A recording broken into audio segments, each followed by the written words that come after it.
Voilà, attention, oh, le 4 au galop, Raoul, l'un des favoris au galop. Raoul qui part au galop, malheureusement, catastrophe pour lui.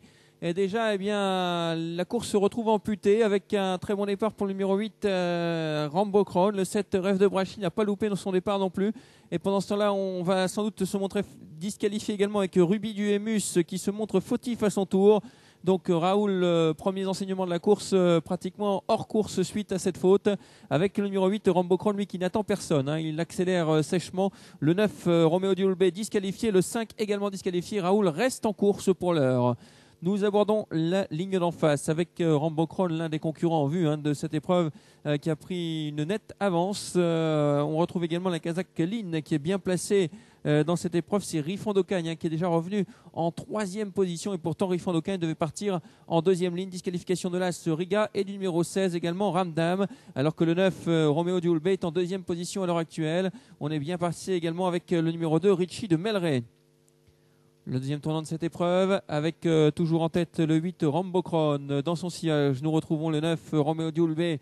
Intervalle de 2 sulky, on retrouve le numéro 2, Richie de Melray, avec également le cheval de l'écurie Lynn, Riffon d'Ocagne, le 13. Et pendant ce temps-là, on a une autre disqualification. Elle concerne le 3, Ring Fleury.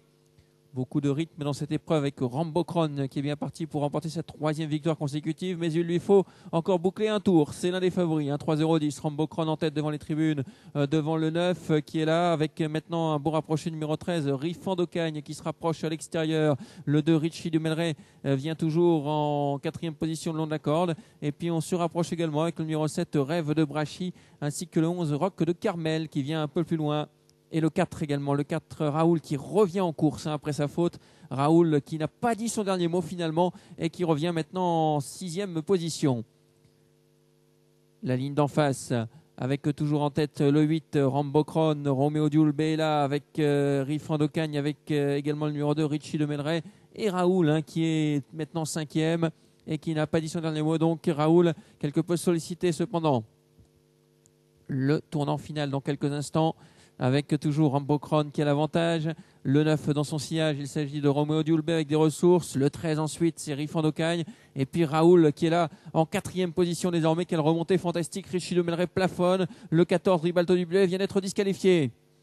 La sortie du tournant, une épreuve qui tient toutes ses promesses avec Rambo Crown qui a l'avantage. À l'extérieur, c'est le numéro 9 qui est là, Roméo Diulbé dans son siège avec beaucoup de ressources. À l'extérieur, c'est le 13, Riffon d'Ocagne qui vient très vite. Riffon d'Ocagne qui passe à l'offensive, mais Rambo Crown est le plus fort aujourd'hui. Rambo Crown qui résiste pour l'instant à Riffon d'Ocagne. Raoul qui finit fort en pleine piste avec toujours Rambo Crown qui a l'avantage. Le 9 n'est pas très heureux, Roméo Diulbé, avec Rambo Crown, le numéro 8 qui va s'imposer. La 2e place sans doute pour le numéro 9 côté corde, devant le 2, le 4 et le 13. 8, 9, 2 et 13, sans doute arrivée provisoire de cette 7e course. Il y a le 4 également qui est là pour la photographie. Toujours est-il que le 8, Rambo Crown, s'impose sans problème. La 2e place sans doute pour le 9, Roméo Diulbé. La 3e place à voir entre le 2 et le 4.